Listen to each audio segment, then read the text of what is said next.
Be ready. 15 seconds.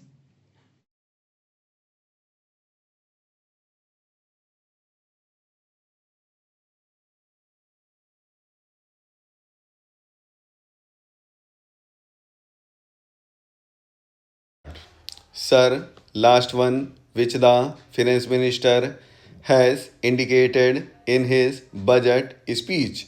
And coming to the finance bill, I would like to make some preliminary remarks. The previous speaker, the honorable member, compared India's performance with the performance of some other countries. We are accustomed to it. Whenever members of the Treasury benches speak, they compare India's performance with that of Pakistan, Ghana, Nigeria, and so on. I think it is most irrelevant. India cannot be compared with Ghana or even with Pakistan. India's industrial base, its resources are not comparable to any of these countries. Even such comparison is done on a very convenient basis. Even if you compare India with those countries, you will find, for example, the percentage of literacy in Ghana and in some of the African countries quite different. The literacy is much more there than in India. But no one from the treasury benches points it out. As regards per capita income in Ceylon, which is a much smaller country than India, is higher than in India. If you compare them in totality, not only in respect of inflation or some other aspects of economy. Anyway, if at all India is to be compared, India should be compared with China. But nobody is comparing India with China. China is referred to only in respect of productivity, otherwise, nobody refers to the development in China. While discussing the finance bill, I would like to make a little reference to the original budget because the finance bill is meant to give effect to the financial proposals contained in the budget for the year 1998-99. It is the general thinking of the people, and it is also an accepted theory that the budget of the government reflects the economic policy of the government. It indicates the path in which the ruling party wants to lead the country so far as the economy is concerned, so far as agricultural production is concerned. Now, even this annual budgetary exercise has become somewhat superfluous because many more things come before the budget and after the budget, which vitiate the effect of the actual annual budgetary proposals. This year, before the budget was presented to Parliament, the government came out with proposals for hikes in administered prices, and it amounted to more than 3,000 crores of rupees. Now, after that, the budget was presented, and now we are discussing the finance bill. The whole thing is to be repeated. It is quite possible that after the parliament session is over, the government will again come out with proposals for hikes in administered prices for 1,000 or 2,000 crores. So the annual budgetary exercise for the last few years has become an exercise which does not reflect the reality, which does not reflect the actual economic policy of the government.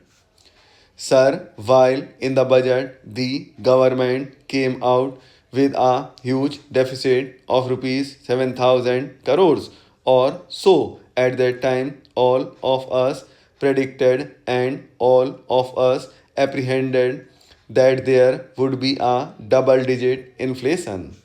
Now, from the various publications of the government, we find that presently the wholesale price index has gone up by 10 points. Now, what is the effect of this 10-point rise?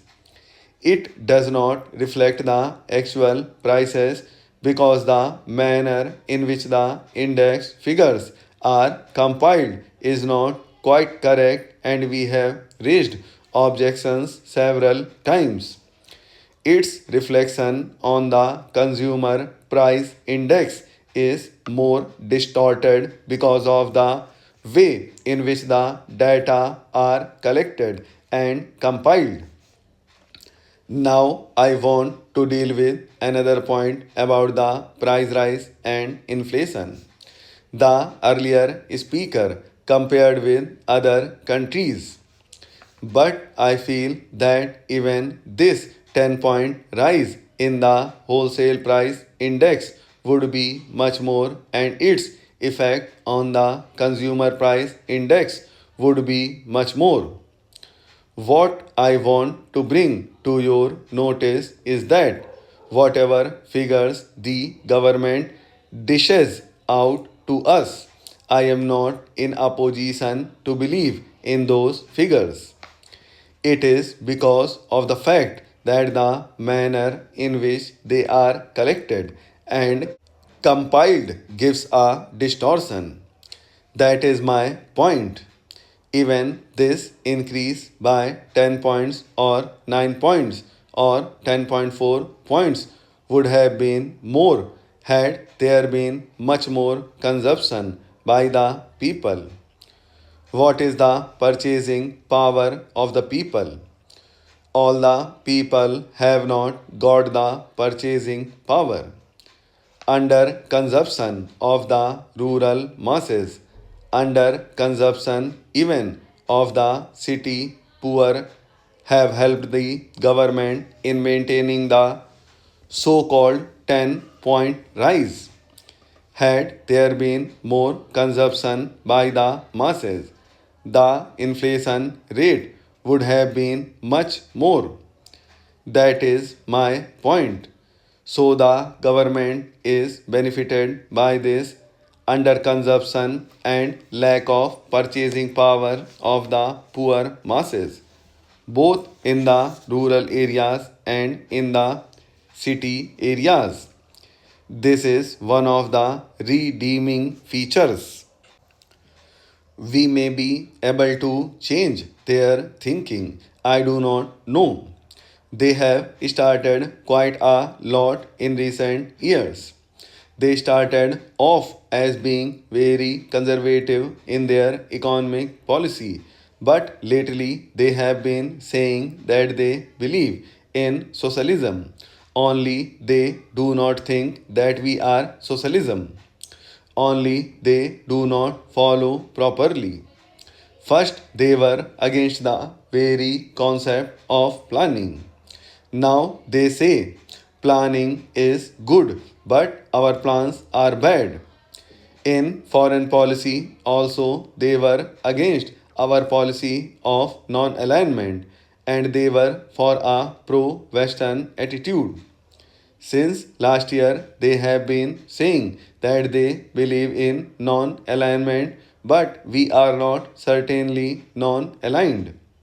So, in any way, it is several steps forward, and in most of my public speeches, when I criticized them, I have says I am not against the Sangh Parivar, as indeed I am not against any party as such.